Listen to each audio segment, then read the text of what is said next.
Good evening, everybody. As usual, during our Korean talks, let us begin our Dharma talk by reciting the mantra of the universe in its purity, Om Nam, 7 times. Hapchang, please. Om Nam. Om Nam. Om Nam. Om Nam. Om Nam. Om Nam. Om Nam. Thank you very much, and welcome to the first of the 6 talks. Please turn this volume down a little bit.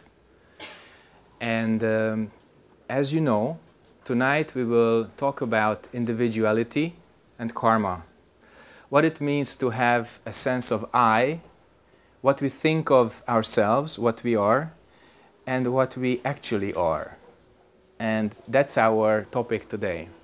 As usual with the teaching, we start with something that we already know. We already have an image of ourselves. But the central question, in fact the core of Zen, is truly asking, what am I? Okay?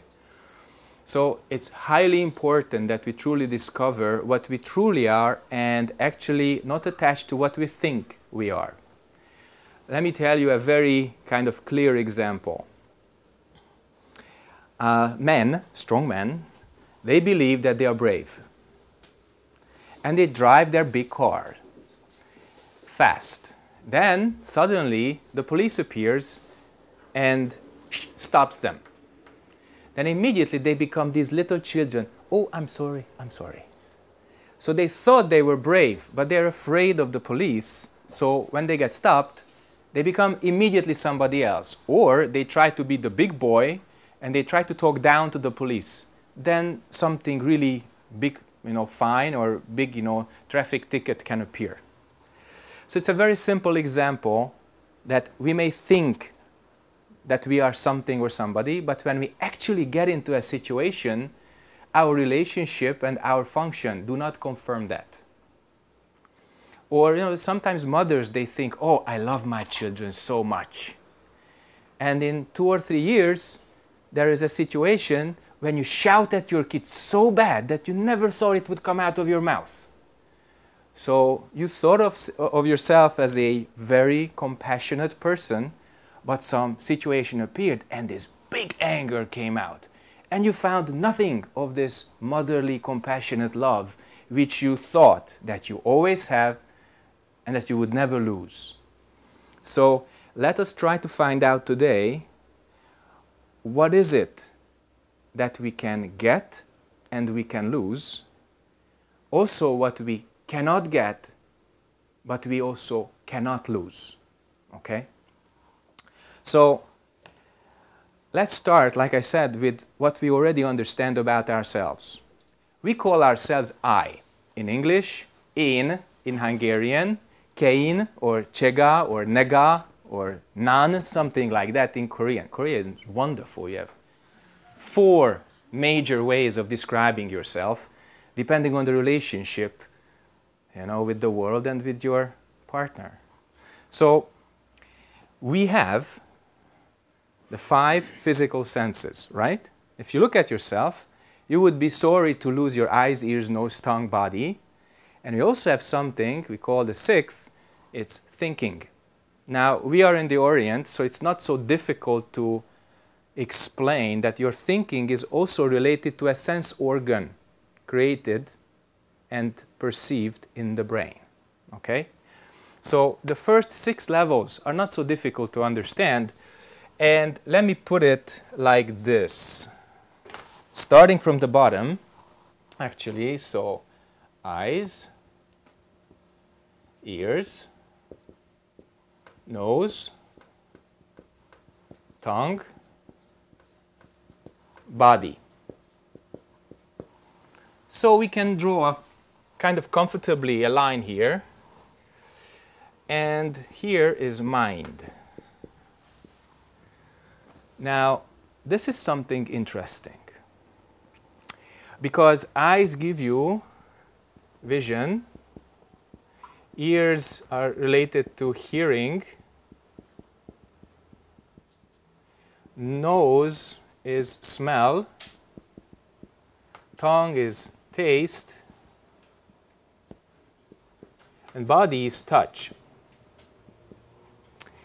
And as it goes on, you have visual consciousness, hearing consciousness, smelling consciousness, tasting consciousness, touching consciousness. I will not write down all this again, but just put here a C, the consciousness of all this.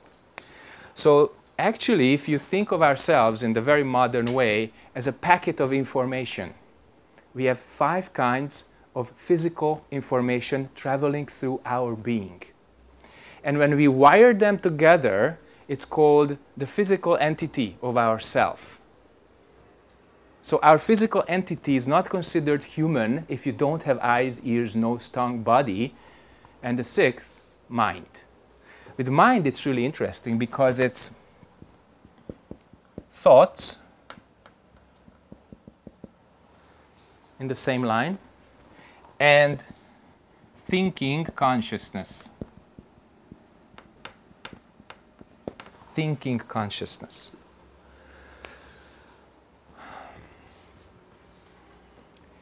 What does this do? Everybody in this room used a computer at least once, right? So this is your processor. This is your CPU, okay?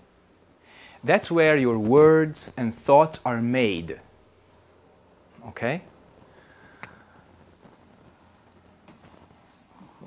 Already not enough space. What will happen in 20 years? Already we are running out of thinking consciousness. So this is called CPU, okay?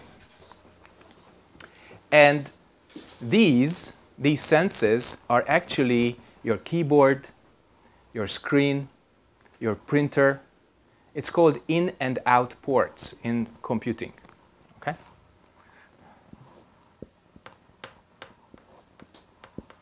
That's where you receive data, and that's where you also, dispense data into the world. Now, this is not heartless to think about ourselves as a compounded organism. We think of ourselves as a solid I, but if you look deeper, you find only thinking, vision, hearing, smelling, tasting, touching, and then something on top of it. It's called a label. We label this as I or ego. So above just processing, we have a decision maker, okay? This is called discriminative consciousness. It's above conceptual thinking. Because here I have to put conceptual thinking, and that's where you form your concepts, the words. For instance, if you have a good sense for languages, then your CPU is very high class. It can run multitasking, okay? Sometimes even multimedia. You can visualize your linguistic signs, okay? And so this is the conceptual thinking mind. And next is the discriminative consciousness.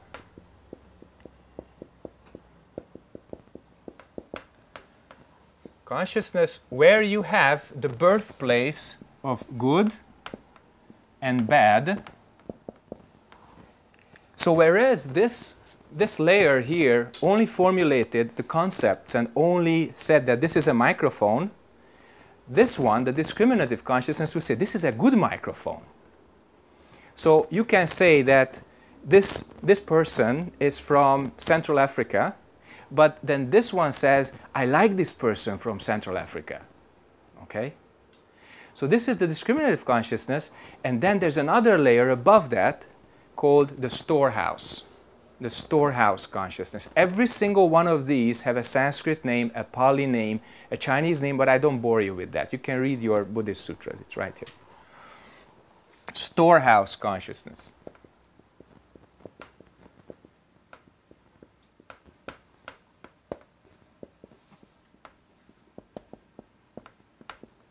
Memory. That's your memory. So your storehouse consciousness remembers, ah, I have seen this man from Central Africa whom I liked. Okay? So they are actually fused together. All the three of them are working together seemingly inseparably. Because the moment you see somebody, you know, first time or second, third or more. You remember good memory, good impression, bad impression. That's all for you, okay? So depending what you have in your memory about Central Africa, you had a good time there, it's a wonderful visit, you saw many elephants, you were taken to a safari, then you tend to like all people from Central Africa. But if you had a bad memory because you almost got killed during the safari, a hippopotamus wanted to eat you, a crocodile wanted to get your leg, then Central Africa is not such a good memory for you. Then you say, oh, maybe not so much talking necessary, you know. So your memory determines a lot about your good and bad thinking, about your dualistic thinking. Now, what's really interesting that in this discriminative consciousness, you discriminate between me and not me. So this is the fundamental dualistic part of your consciousness. And if you want to get back, you know, to the computer metaphor, it's your controller. It controls you. Okay?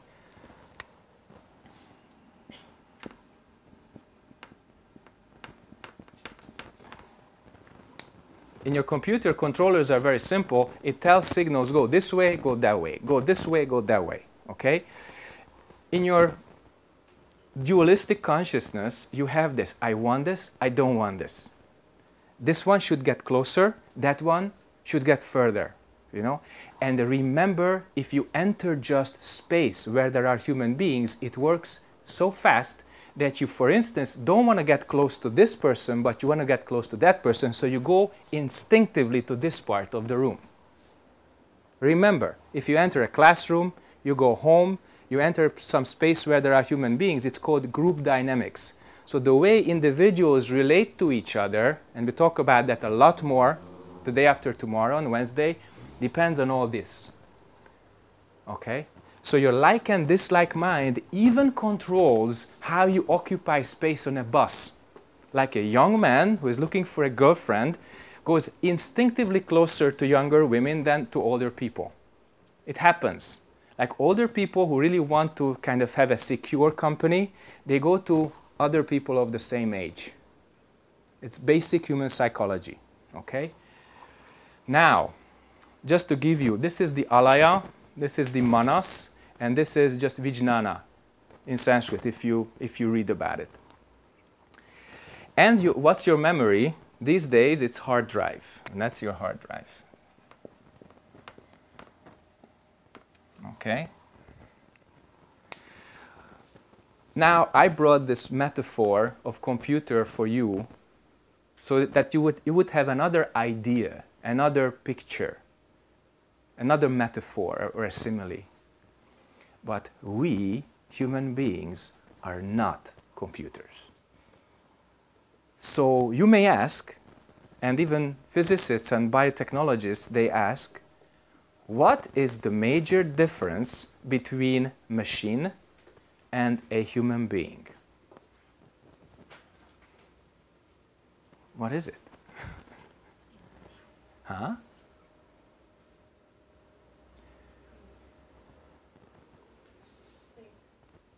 Thinking, you can teach a machine to think in programming language. Emotion? No. Conflict? No. Intellectual? No. Compassion. No. You can actually teach a robot to be compassionate. It's not science fiction anymore. You can program that to detect emotional states. If you think about this consciousness, then no. Actually, if you look at chess games, sometimes machine beats man. The Big Blue, it's an IBM computer, was having a tournament with, I think, the top 3 world players, and 2 of them it beat. The third one, it couldn't beat. You know? So there is something really interesting about human beings, and we had better find it. Otherwise, next lifetime, you will be machine. You cannot have a baby. Yes, they can. They can in fact, they do have a baby if you think of machine making machine. Robots make your cars. So you go to Hyundai factory, Kia, Daewoo, Samsung, whichever factory you want to visit, machines are making machines. They can have. Machine has a limited memory. Or No. limited information. No, limited memory and limited information we both have. Machine and human also. Feeling.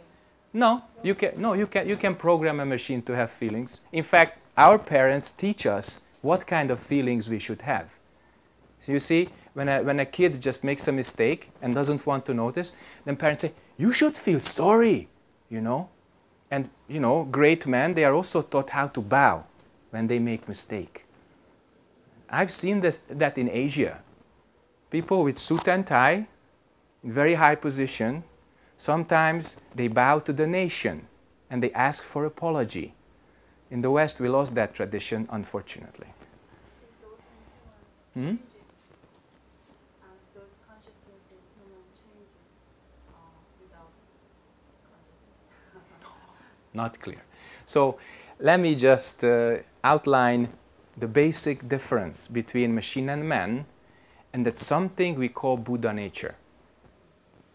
So a computer doesn't say I with the same consciousness as human being. It has to be programmed, and it cannot reflect. It cannot alter itself. Human beings can get enlightenment by having this introspection into our basic core being. No matter how much you teach a computer to say, what am I, it will never get enlightenment. It will just keep repeating this question in an endless loop. But humans can go beyond thinking. We can leave all this behind. We can become free. A machine cannot. They don't have the impulse for that. They don't have the knowledge of that. So what we term as Buddha nature is this clear mirror consciousness which is listening in you right now. Okay? Which wants to understand this, process this, and use this. And based on this, we realize that we have the same substance. Everything else is different. The content of your hard drive is different in each case. Your controller, the programming of your controller, all different. The way your CPU works, all different. The way you see the world is largely the same, but individually, we all see things differently, depending on our eyes, our vision, and our visual consciousness. Everything which we can describe as karma, cause and effect, everything is different, but only our Buddha nature, our basic human nature is the same. What proves that? Not just the fact that some people are really called enlightened people and we accept them as such and they teach us because they are wiser. Also, this very simple thing we call compassion. How do we connect with other beings? Only through this substance which we have. If we are attached to the differences, we can never truly enter the shoes or perceive the feelings of another human being. You know? Sometimes our thinking is so strong that we don't even see the person right in front of us. When your thinking goes away, your mind becomes clear like space, clear like a mirror. And then you reflect the other person. You become one with the other person. You feel what he or she feels. Sometimes you may even perceive what he or she thinks. Okay? You all have that. So why don't we use that? The reason why we do not use that most of the time is our identification with all this. We call this I. We call this, you know, ourself. But this is just our machine. It's our machine, okay? And if we really ask, what am I? We get into the state of no thinking, because this question absorbs all your dualistic thinking, all your memories, and all your cognition. And then your eyes, ears, nose, tongue, body will become very clear. And eventually your thinking will become also very clear. A machine cannot understand the Heart Sutra. Human beings can practice the Heart Sutra even if they don't understand the thinking behind it. And what does the Heart Sutra say? It says you are originally no eyes, no ears, no nose, no tongue, no body, no mind. Okay? Remember the Heart Sutra, which as Buddhists you recite every day. It's a functional description what a human being is.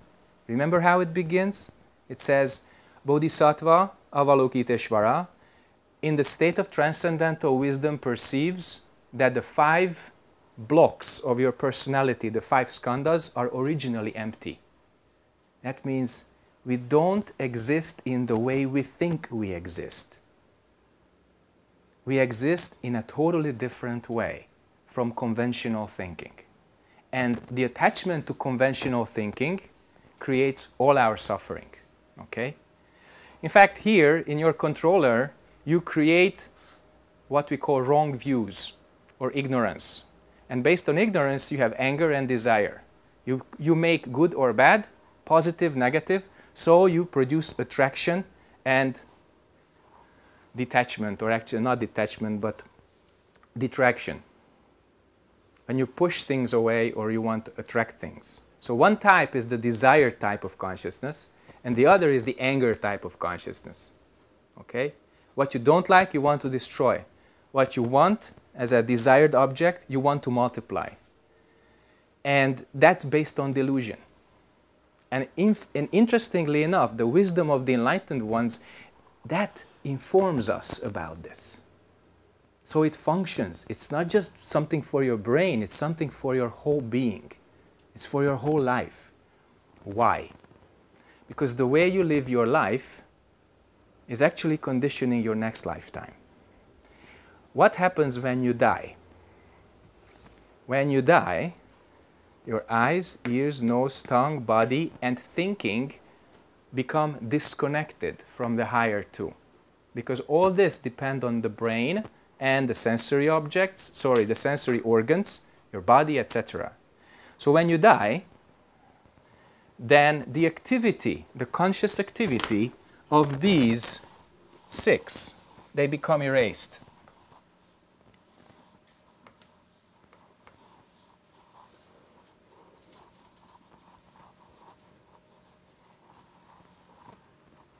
Completely erased. And what is the material of this is going into your next body. Okay? That's why it's so serious to have the clear memory and clear, discrimination, so that you would have the correct rebirth. And the teaching tells you what is correct rebirth too. Being born close to the teaching, being born in a human body, not just like a temple dog or a temple cat. You see temple dogs and cats. They are there and they are listening to Yebul, But they have animal body. So when we see them, we always say, be careful. Next time, human body necessary. Okay? They have some Buddhist karma, but not so clear practice. Maybe a little bit attached to food, attached to comfort, then can become dog or cat.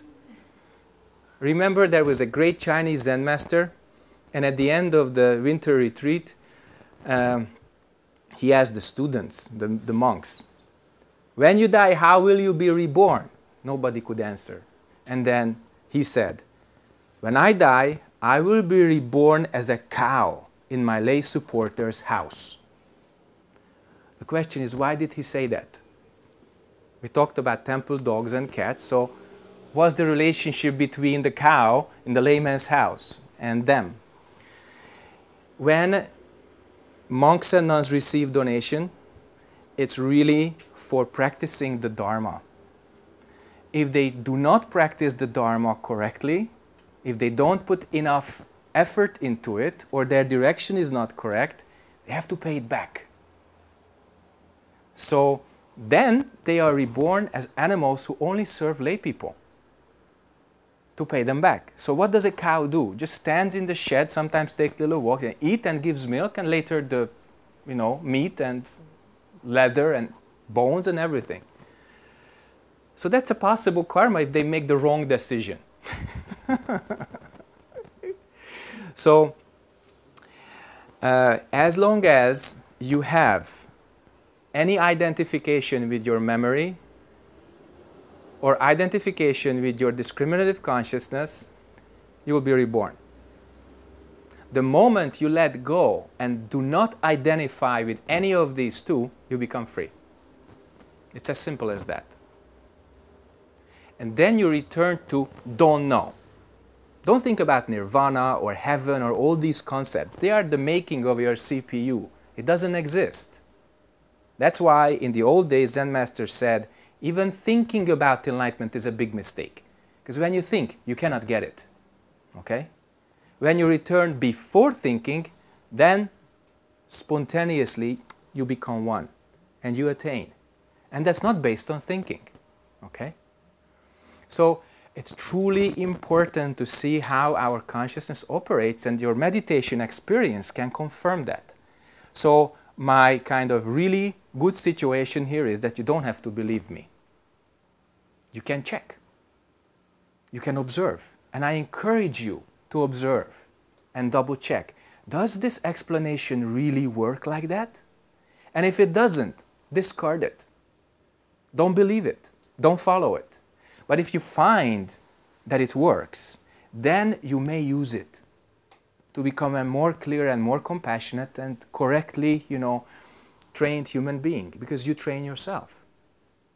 Okay? So that's our immense human potential, that unlike any other beings on this earth, we human beings have what we call Buddha nature. That means the potential for enlightenment. To go beyond thinking, and as the mantra of Gate Gate Paragate Parasamgate Bodhisvaha says, go through the gate and become Buddha. We can do that.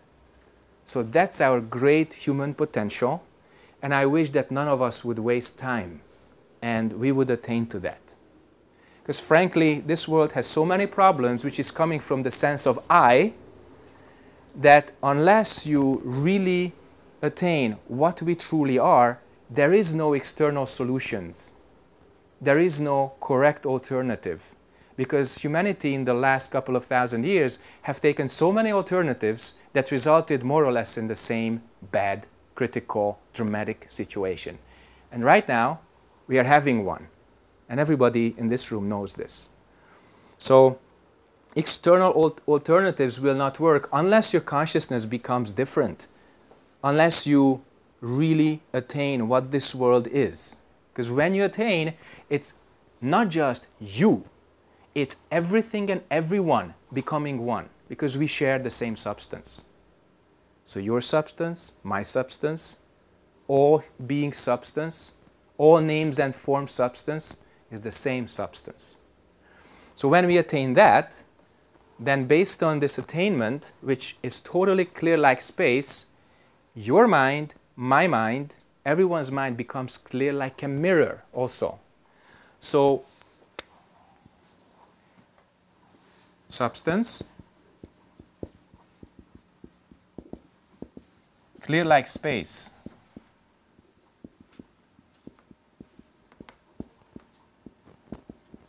Okay? And based on this substance, you perceive truth. You see that the sky is blue and the tree is green. Some human beings have white face, some yellow, some red, some black, some brown. They are not better or worse. The color is different. That's all. Okay? So truth is clear like mirror. Red comes, see only red. White comes, see only white. That's all. In Eastern Europe, if you show red, or it's a red star, people think, what do you want with communism? If you show a red star in Munich, they think it's Heineken beer. You know? Or if you show a white star a little bit further west, oh, NATO. So it's all made by human thinking. So one day somebody said, let us make the small red star into Heineken logo. Another day they said, okay, let us make the red star the logo of communism. That's a much bigger red star, okay? Let's make the sickle and the hammer, also the sign of communist rule. So it became like that. Anytime you talk about that in ex-communist countries, it's right there. They understand that because it's in their mind. They remember that. Okay? It's not bad to remember. It's also not bad to distinguish that, but to identify with it and to attach to it results in some really stupid actions and stupid speech and very deluded thinking. I give you an example. Somebody in rural Hungary put a red star over the top of the Christmas tree because it's customary to put a star of your heart, of emotion or fire on top of the Christmas tree. And he got prosecuted because they said that he's using a communist symbol. So he had to go to court and explain himself that he's actually not propagating an old dictatorial system, he's actually using it on top of a Christmas tree. And everybody said, what? How is this possible? And we all know the answer. It's possible by deluded thinking. Okay?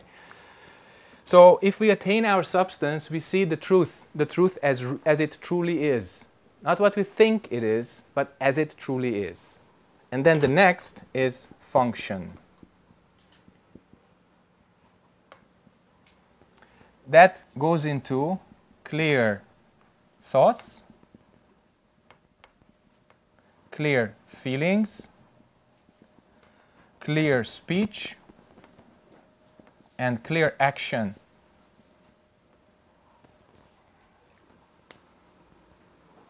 So really the question here, after really attaining our true self, is how do we keep this mind which sees the truth? How do we keep the mind which is ready to function for all beings? So the question here is, what am I? The question here is, what is this? The question here is, how may I help you? Okay? It's very simple. In fact, it's a lot more simple than my introductory. But unless you practice, we never attain that. And then the problems remain on this earth between us. The problems will get a different face, a kind of altered existence. But the very nature, the fundamentals of our problems, of our suffering, that never changes. It comes from I. It comes from the notion of the ego as a separate entity, as an isolated, entity. And that's something that we all should work with, I think. So thank you for your attention for the introductory, and now I would like to welcome questions. Any questions? You don't have to understand everything. I don't expect that. Yeah. Yeah, we've been, try to remove the, I, myself. Mm-hmm. But try very hard. But sometimes, okay, I do it, I just, sometimes, okay, I satisfied, but sometimes later on, it's not, very difficult. Mm-hmm. All the time there is I, my, mine, myself. Okay. That's a very good question, Bosanim. And no matter how sincerely somebody tries, you cannot remove I with an I. It's like trying to put out fire with gasoline. It's not going to work. So let me just draw you a very brief summary what it means when you want to erase I with the I.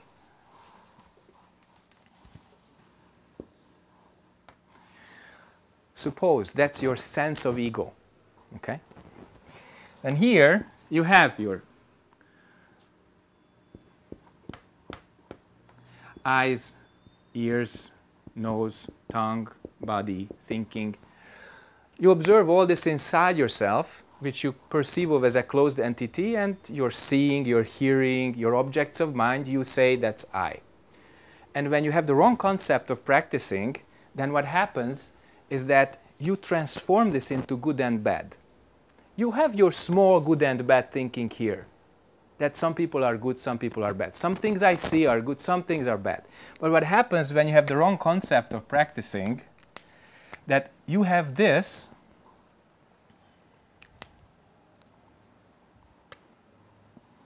and you divided that this is bad and this is good.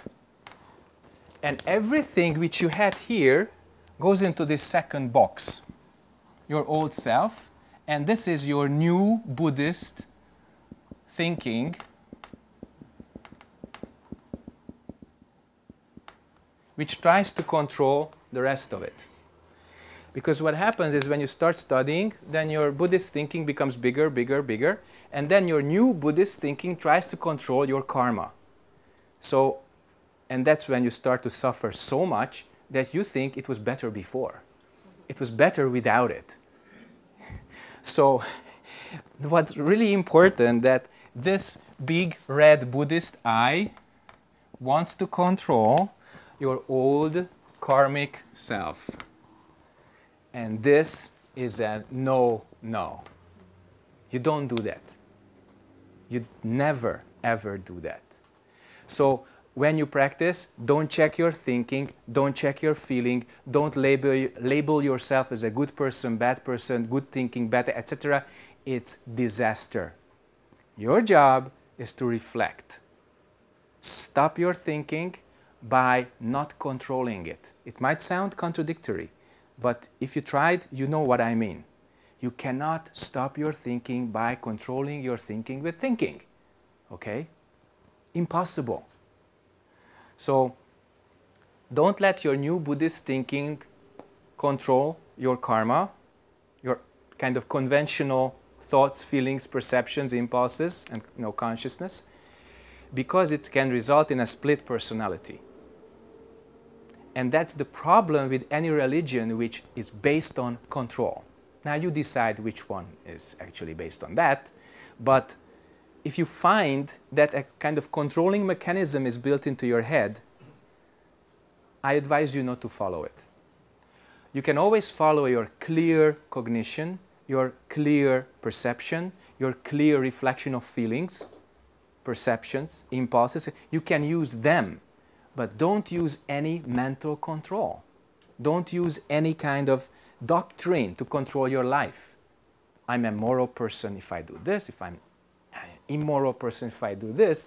Use your clear recognition. What is correct, moment to moment. But don't follow ideas. Is this clear? I really hope so, because if you build up this system, you make your life miserable. So how this actually operates, I actually connected it with our previous chart, eyes, ears, nose, tongue, body, and mind, and thinking. But the old Chinese wisdom had a much better figure for this, okay? And let me outline that.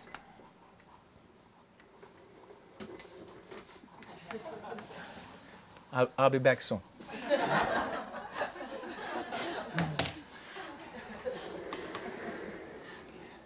Voila.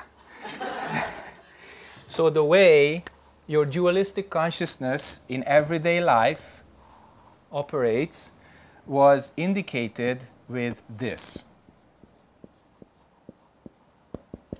It's familiar, right? Even some US beverage companies, they adopted it as their logo. Anyway, this is what we call in Chinese the Tai Chi. Okay? Is the circle which has the duality in it. And it actually circulates. It flows.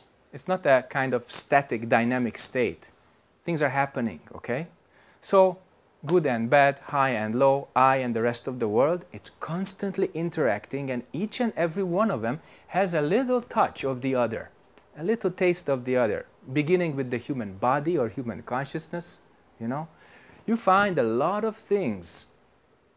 In fact, if you observe all things, all name and form, follow this dynamics. Now, that's based on your thinking. In fact, it's all created by our consciousness. Again, don't believe me. Go into it, see how it works. And when you really want to attain liberation from the dualistic shackles, from your attachment, this one doesn't try to control this one. What happens is that you return your energy before thinking, okay? And the result is something which is also familiar to most of you. that you attain a mind which is before duality. It's called in Chinese Wu Qi, or empty circle. Now, some people are worried that what's going to happen to my brain, you know? And if you remember the Heart Sutra tells you how it works. That form is emptiness, and emptiness is form. So that's something which you can only attain, but you cannot really understand. Logic falls short. So actually what happens is that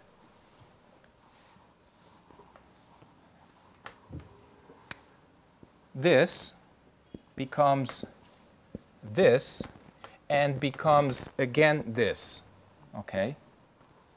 Constantly. How can you observe that? During meditation or when you have a quiet, clear moment, you sit down and your mind becomes still. And you see how thoughts appear out of nowhere. They are in your mind and they return to nowhere. Then they appear again. How your feelings appear based on cause and effect, then they disappear and they reappear again. And the Heart Sutra says exactly the same. Form is emptiness, emptiness is form. Something which is not born is incarnated, and then if you attain liberation, returns to the unborn. Okay? So that's how it operates. And since it has such deep implications, I really encourage people just to stop, observe, return to your question, and let your question absorb all your thinking. Let your energy all return to the Tantien, to your Tanjan. And that's where the energy is before feelings, before speech, before thinking, before sensory perceptions. So actually your body can help you do that, and it's wonderful. We have that capability. So that's why when you sit in Mahamudra, it's not some ancient gesture to pay, you know, some homage to people who also did the same, and we also don't know why. It's functional. It works. So if you try, then you see how your mind becomes totally clear. Clear like space, clear like a mirror.